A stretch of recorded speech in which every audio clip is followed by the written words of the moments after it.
Good morning, everybody. Here we are again. It's day 29 of the Democrat shutdown, and things are getting really tough for the American people. The Democrats are coming near now to a cliff that they will not be able to turn back from, and it's of great concern to everyone who's paying attention to all this. You will note that more air traffic controllers and TSA agents and park rangers are about to go without a paycheck. You've got families and children that rely upon SNAP benefits that are going to go hungry here at the end of the week. You've got more critical workers, by the way, including the people who are the stewards of our nuclear defense arsenal, who are forced to stay at home as the government remains closed. The Democrats own every one of these consequences. So we want to point out a couple of important facts this morning for you. It's no coincidence that polling this week confirms that over 70% of the American people believe the Democratic Party is out of touch. And amazingly to us, still every day, they turn their backs on more and more hardworking American families to prolong their pain. And that is exactly what's being felt here. It is incredible to us that they've now voted 14 times between the House and Senate to reject the clean, simple funding bill that would simply reopen the government. 14 times they have thumbed their nose at the American people in spite of their pain that they themselves have acknowledged. And as we've explained here, the motivation behind that is very clear. And this is why the polling is indicating what it is. The people know the Democrats are responding to fear. It is their fear of the most radical far-left voices in their party that has made them decide to obey the demands of the far left and to shut down the entire government and thereby inflict all this pain on the people. And almost comically at this point, the Democrats are still out trying to convince you that this is somehow Republicans' fault. But the facts are the facts, and the American people can see that very clearly. They see the truth. We brought you a handy scorecard here so you can, follow the votes. I mean, this is very simple. The votes to pay the troops and federal workers and continue SNAP benefits and get air traffic controllers and Border Patrol agents paid. This is the vote tally. You see the dates here. The House did our work back on September 19th, and we voted, Republicans voted yes. Democrats voted no on all those things. And the Senate has now done it an additional 13 times. These are the votes. No one can say that this is in any way the fault of Republicans. We have a clean, simple bill, and everybody knows it. House and Senate Democrats are openly admitting that this is their shutdown. You have seen the highlight reel of all of them stumbling into admitting that. And yet they're also incoherently claiming that the shutdown is somehow on the fault of the other party. And the people aren't buying it. And that's why the polling continues to show that the approval of Republicans in Congress is rising with each passing day. And the Democrats, at the same time, Democrats in Congress have the lowest approval rating they have ever had since polling began, since recorded polling began on these metrics. And here's just an example yesterday. For example, CNN polling showed yesterday the approval of Republicans in Congress is up 8% since the shutdown began among independents. I mean, that's an important metric because people are paying attention. They understand what's happening and they see who is responsible. It's a really important thing to watch. Ronald Reagan used to remind us that you can always trust the American people, and we do. We trust their intelligence, and we trust their understanding of basic civics. In fact, we trust the American people's understanding of civics far more than the Democrats in this building right now. And a quick reminder of that is the people know that in the House of Representatives, you need a majority vote. You need 218 votes to pass legislation, to pass a clean, continuing resolution to fund the government. That's exactly what we did on September 19th. They also know that in the Senate, you have to have 60 votes to pass substantive legislation. And we've only got 53 Republican seats. That means we need, by the math, at least 7 Democrats to join us to reopen the government. Now, in other words, the Democrats are the only reason that the government is closed, and there is no other way to spin that, to make something else true about it. And of course, the Democrats know all that. We've seen their party leaders, and we've now made their phrases and their comments famous here every morning. Chuck Schumer, Whip Catherine Clark in the House. They've openly admitted that they're using the pain of the American people as their leverage. Why? To show to their base that they're fighting. And they're counting on the American people not noticing all this. And that's the very reason why we have to come in here every morning and relay the simple truths. I mean, somebody handed me this as I was walking in here.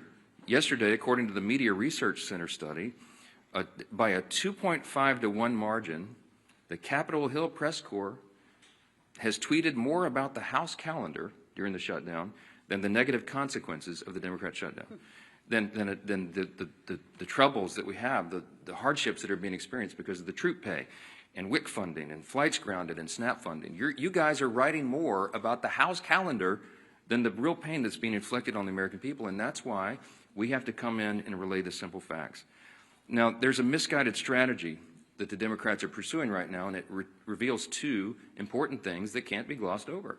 Number one, it shows they have no cards to play except to try to blame the other team, which is ridiculous, and it shows how little they think of the American people. They had a rally a couple weeks ago. They tried to portray President Trump as a king, and we pointed out, again, the obvious truth. If the president was a king, then the government would be open. He's been trying to do that, and low-income families would be getting the food assistance that they need by Saturday. Republicans cannot wave a wand and reopen the government on our own. We must have a handful of centrist Democrats in the Senate do the right thing.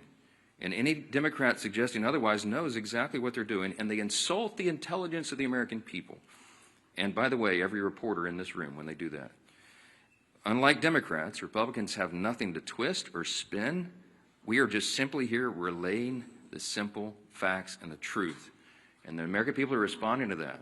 And that's why the polling indicates that they trust us more than the other side, because we are the ones here telling you the truth. We have nothing to hide. They are trying to obscure the facts. And by the way, the biggest unions are beginning to say the same thing. On Monday, the largest union of federal workers, the American Federation of Government Employees, came out, as you saw, and publicly urged Democrats to join Republicans and pass the House's short-term funding bill. The union president said, quote, "A strong America requires a functioning government, one that pays its bills, honors its commitments, and treats its workforce with respect by paying them on time." Amen to that. Of course, we agree. But it wasn't just the AFGE. You had the same commentary, the same plea by the National Association of Air Traffic Controllers, the Coalition of Airline Pilots Associations, the NetJets Association of Shared Aircraft Pilots, the Allied Pilots Association, the Southwest Airlines Pilots Association, the leader of the Teamsters, and the New York Steamfitters Union. They're all coming out.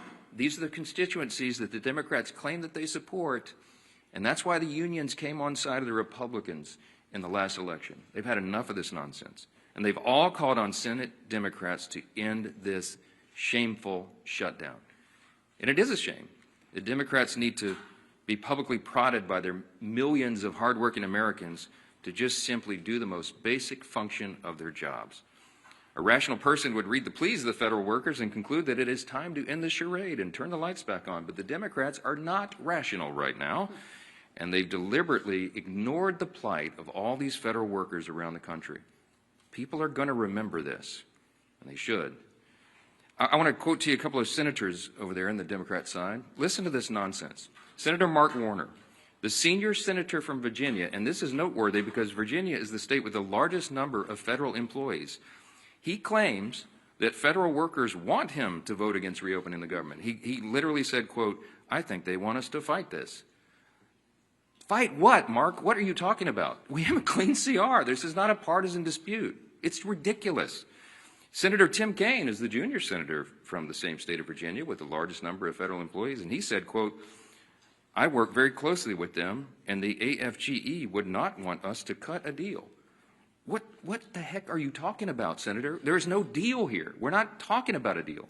We're talking about a clean CR that all of you voted for even as recently as this year. And here's my favorite one. This is the best quote. When asked about the AFGE statement from the big union, Senator Jeanine Shaheen said, quote, "I had a conversation with the president of AFGE earlier, right after the shutdown, and that was their position then." So let me just translate for you. Senator Shaheen spoke with the head of the largest federal employee labor union. The president of that union explained to her the harmful effects of a shutdown, and then Senator Shaheen went out and voted to close the government anyway and continued to do that more than a dozen additional times. Senate Democrats knew the pain this would cause. They knew about the missed paychecks. They knew the uncertainty of making rent for so many people. They knew about the missed meals. They knew about delayed flights. They knew that our nuclear arsenal and our national defense will be negatively affected by this, and they did not care. They shut the government down anyway to appease the far-left voices of their base. And the Democrats have some soul-searching to do. Are they going to continue to do that? Are they going to run from the far left and do their bidding? Or are they going to do right by millions of federal workers and the American people who continue to show up to work daily without pay? Are they going to do right and reopen the government so that those people are taken care of instead of the Marxist far-left base in their party? That is the question. And we pray that Senate Democrats come to their senses before the situation becomes too dire. On Saturday, this gets very real. SNAP benefits will stop flowing to all those who need it. You're talking about tens of millions of Americans at risk of going hungry if the Senate Democrats continue this gambit. Instead of taking a simple vote to fund the government, which Senate Democrats have now had more than a dozen opportunities to do, Democrat attorneys general are suing the federal government to try to compel SNAP benefits to flow despite the government being closed and despite the fact that there is no money to do that. Congress hasn't authorized that. The contingency fund for that was something they batted down when the Democrats decided to vote against the CR and shut the government. For Democrats, there's a much easier option on the table. Just go do your job and fully fund all these programs and all these categories of people by voting for the CR. That's it. You don't have to do anything for Republicans. Just do your job for your constituents. Until Democrats recognize the pain that's gone on for so long, Republicans will be in their districts helping their constituents clean up the mess that Democrats are making and help them make ends meet and help them find the assistance, the food assistance, and all these other things that they're going to have to rely upon. And joining us this morning to discuss the Democrats' shutdown impacts on our national defense and on foreign affairs is our great chairman of the House Foreign Affairs Committee and a decorated veteran of the U.S. Army, our good friend, Chairman Brian Mast. Brian? Thank you, Speaker. I think everything going on, it really puts an exclamation point on the fact that we have the greatest population anywhere across the globe. I do want to start just by saying thank you to all of our workers. We have workers whose lives are being very literally affected, and they're still coming to work every day.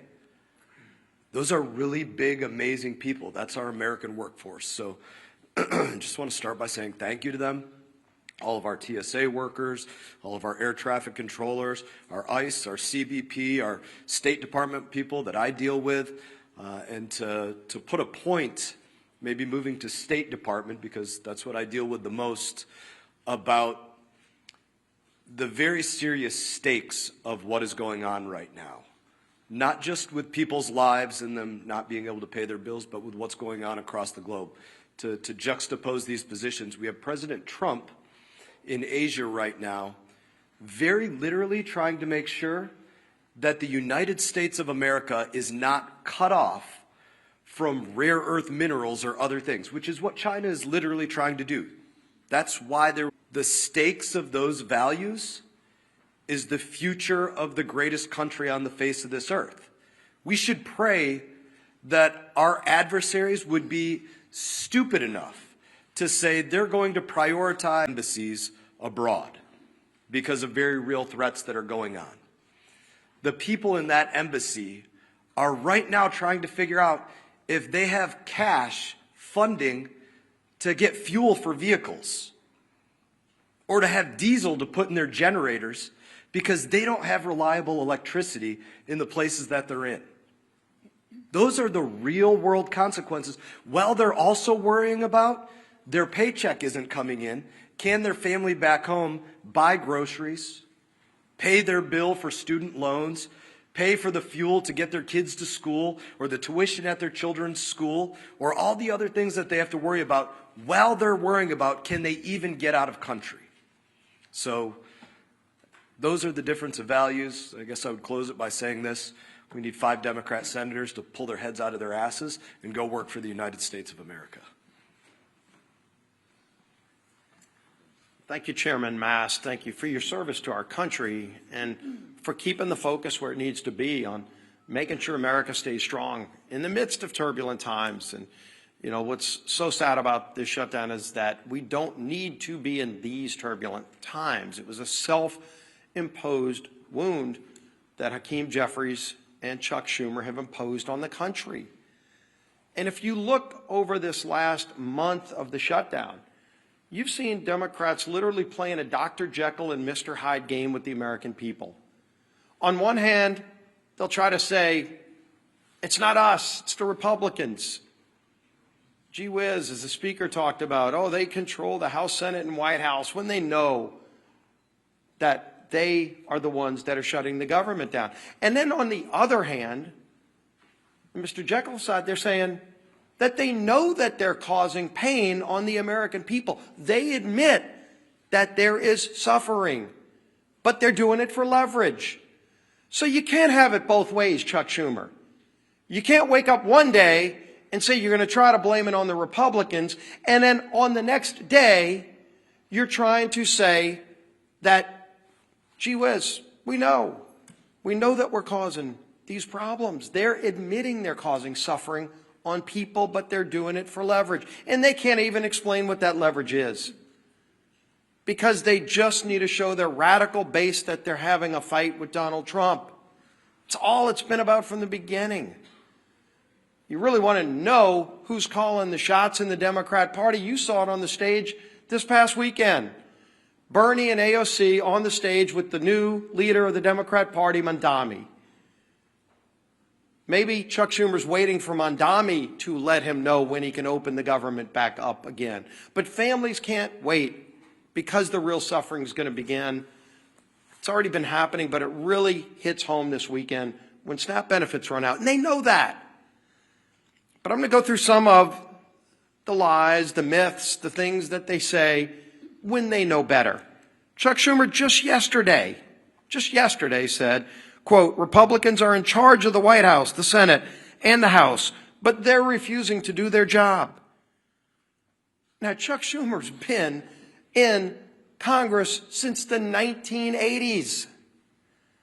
And he knows that every day he's been there, there's been a requirement that you need not 51, not a majority like we need in the House.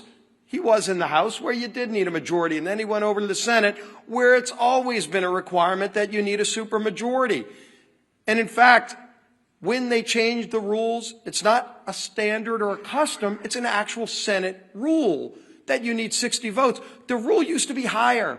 And in 1975, many of you might have thought Chuck Schumer voted for that rule. He came in just a few years after. In 1975 is when they lowered the threshold to 60 votes. It used to actually be a higher standard in the rules. And so every day Chuck Schumer's been in Congress, it always took more than a simple majority, in fact, 60 votes to pass these kinds of bills through the Senate. And he knows that. So you'd ask him, why is he trying to lie and mislead the American people? When he makes a statement like that, he knows he's trying to mislead the American people. And yet on other days, he does admit he knows he's causing suffering, but he's doing it for leverage. And so this game back and forth is what the American people are sick and tired of. Hakeem Jeffries, quote, we didn't view the current bill as anything other than a partisan Republican spending bill. He knows good and well that it was a clean CR. If Democrats still to this day don't know the difference between a clean CR and partisan bills, did they stop reading the bills?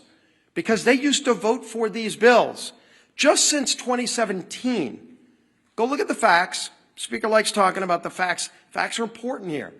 Since 2017, 30 different CRs, 30 times CRs have moved to keep the government open.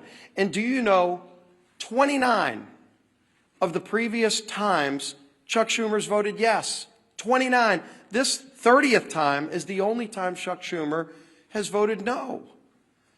And of course you'd say, well, then what's changed if he's voted? 29 out of 29 times before this, he voted for clean CRs. What's changed? This is a clean CR. What's changed is the Democrat Party has changed. Mandami is now running the party. That party has changed. But the American people still have the same needs. The American people, again, The clean CR doesn't solve our differences. We still have big differences that we need to go negotiate, but let's just do it while the lights are on without the American people being held hostage. And of course, the final myth that's been out there for the beginning of this whole shutdown that we've debunked many times, that it's, quote, a total effing lie, that was Chuck Schumer's word, I think he actually used the word itself, that Democrats support free taxpayer-funded health care, free legals. That was Schumer saying that. And then, of course, when you read his alternative bill, his list of hostage demands, the $1.5 trillion spending bill, it includes in it a provision that repeals the verification we put in that says illegals can't get free health care.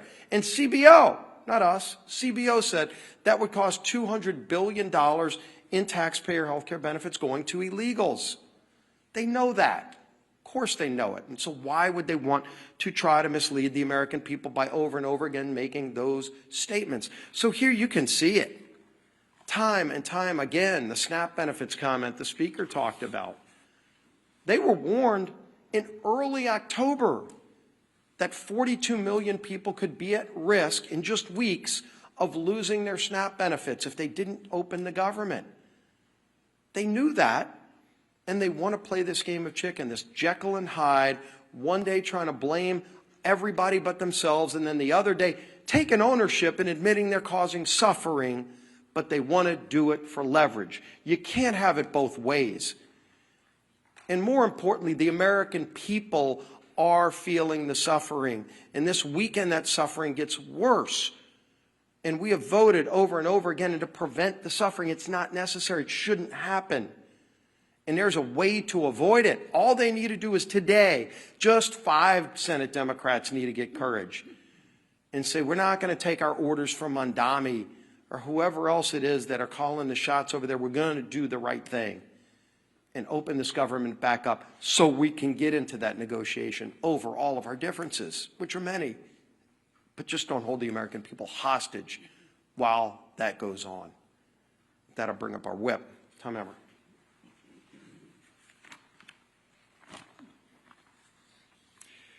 The Democrats have no leader, no vision, no message.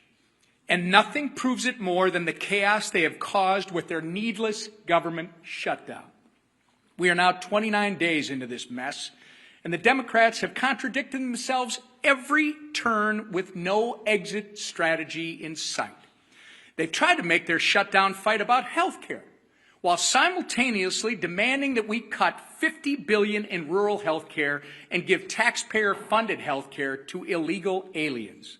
Not to mention the Americans who are suffering right now because critical health care services have been put on pause due to the Democrats' shutdown charade.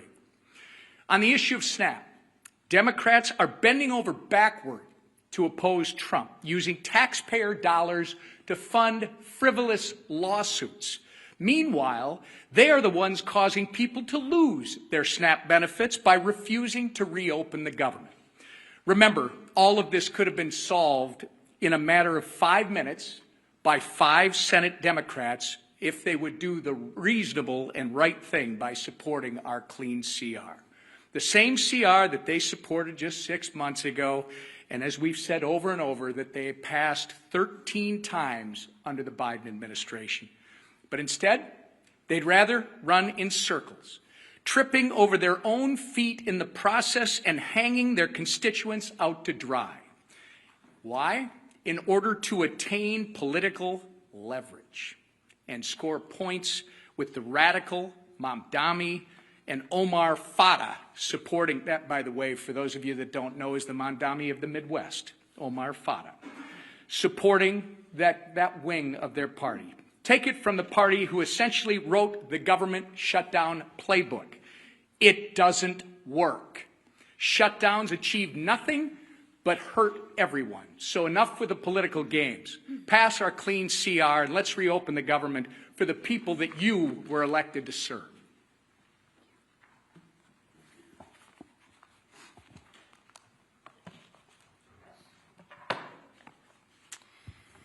Well, good morning, everybody. Good to see you again. Let's get one thing straight right out of the gate. House Republicans did our job. Senate Democrats didn't. It's that simple. More than 1 month ago, under the leadership of Speaker Mike Johnson, the House passed responsible legislation to keep our government, your government, open. Meanwhile, Senate Democrats voted again and again to keep it shut down. So before anyone throws around cheap insults like one Democrat member did on social media this week, and I'll just read it. Lazy Mike Johnson has made himself irrelevant and pointless. You know, I always find that funny. When you can't beat us on the issues, what do children do? They personalize it. And that's exactly what this member is doing. He can't beat us on the issues. So he wants to attack our leader, who has done a remarkable job, and personalize it. We're not in 6th grade anymore. But maybe for some people they are in 6th grade. But let's remember the facts. Republicans acted. The Democrats stalled. Mike Johnson has shown leadership, discipline, and focus. And what's lazy? I'll share with you what's lazy, is Democrats refusing to do their job and blaming everyone else for the problems in which they created. Because what Democrats are doing is wrong. And Americans, real Americans, hardworking Americans, are getting hurt. I, for one, have had it. And I don't think I'm the only one out there. On Sunday, a Democrat House member admitted to the Wall Street Journal that his party is being pushed by far-left groups. He said the quiet part out loud, everybody. He said what we've been saying forever. He said Democrats were lying to the American people about the reason behind the shutdown. Well, that's a shock, right? It isn't for health care. It isn't for health care, because if it was about health care, they wouldn't have stripped the $50 billion rural health care fund. I mean, come on, Democrats, get your story straight. At least get a good story that you can spin to the American people, but you can't even keep your story straight. Listen, what the speaker said, Ronald Reagan was right. Trust the American people. And you know what? I'll say it again. When the facts aren't on your side, you have to personalize it and you have to lie. But the question right now is, at what point is the pain of the Americans going to outweigh the radical cries of their base? It wasn't when our troops almost didn't get paid. It wasn't when moms and infants were at risk of losing the food off their table. It wasn't when flights across the nation got canceled because air traffic controllers and TSA agents didn't get paid. No. When that happened, Democrats said, every day gets better for them. Really? Maybe because they're getting paid while the people who they represent are not. That's what they said. They said pain for the American people was their best leverage. They said maybe it was uncomfortable, but it was worth it to them. Really? Think about that. Let that settle in. Let that just sit for a minute. So now I ask, will it be enough pain this weekend when 42 million Americans lose access to food on their table? Will it be enough when 2 million Americans miss a paycheck? What Democrats are doing right now is absolutely cruel, but it's also dangerous. And I think Chairman Mast spoke very well on this issue, but let's build on that. When our skies aren't staffed, when our borders aren't secure, and when our troops are at risk of missing a paycheck, that is not a political strategy. That is a national security threat. Enough is enough. Americans do not want to be used as leverage. and they don't want to be used as leverage for another $1 trillion of wasteful spending. They work way too hard for their paychecks. They want relief, they want leadership, and they want results. Democrats, please, I implore you, do what's right. Democrats, do what's right. End the shutdown. End the suffering for the American people. Stop, as you say, leveraging the pain. Vote for the Clean CR funding bill and let America move forward. Thank you. All right, questions? Manu, go ahead. Given how dire the feeling that you expressed for so many Americans right now, how do you justify the administration giving this big, massive bailout to Argentina, as well as calling for an increase in beef imports from Argentina? Look, we give foreign policy, the execution of foreign policy, to the executive branch, and that's what the president is doing right now. There's lots of nuances about that. He's involved in negotiating trade agreements around the country to the great success and benefit of the American people right now. Dozens of them being worked out. He's overseas right now doing the same thing. And what he accomplished in Japan is a remarkable thing for the American people. And by the way, they've agreed to invest $550 billion into America, and that's good for everyone. So I can't get into the nuances of every single trade agreement with every country around the world, but we're going to trust the president to do what he's doing.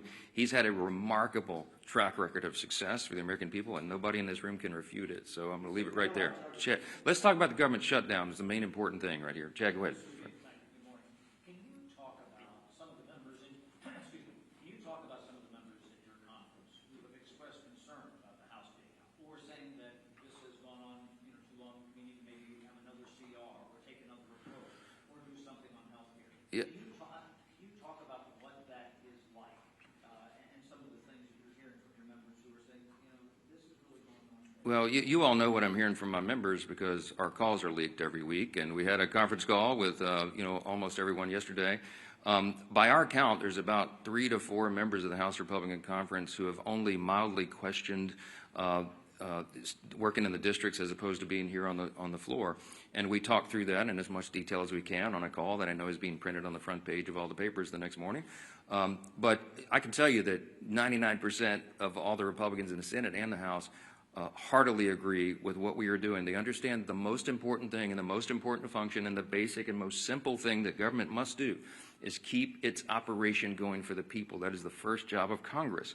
And when we can't do that, everything is paralyzed. And so we have made that the #1 emphasis. We need the Senate Democrats to do what they have always done in the past. Don't make me tell you all the facts again. 13 times during the Biden administration alone, they voted on CRs to keep the government going. They know the pain they're inflicting. They do not care because they're more afraid of the radical left Marxists in the base than they are the American people. That's plain and simple. And so it's painful for them, for us to get up here every single day and relate again the simple truths. We have to do that. The repetition is what makes the truth saturate, because most of the mainstream media is giving us headwinds. They're pushing back, as I just demonstrated from you from the results.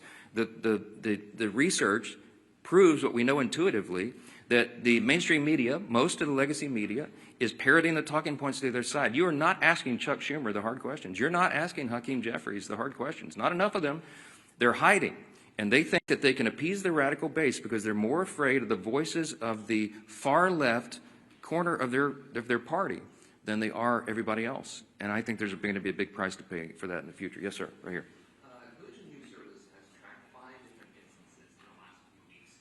DHS or ICE agents apparently, or the sort of support, shooting Christian clergy with pepper bullets, pepper rounds, and rubber bullets. There was viral video of a Unitarian minister being hit in the head with pepper rounds, and just last week, a UCC minister was shot directly in the face with a pepper round by a DHS agent that left his face bloody.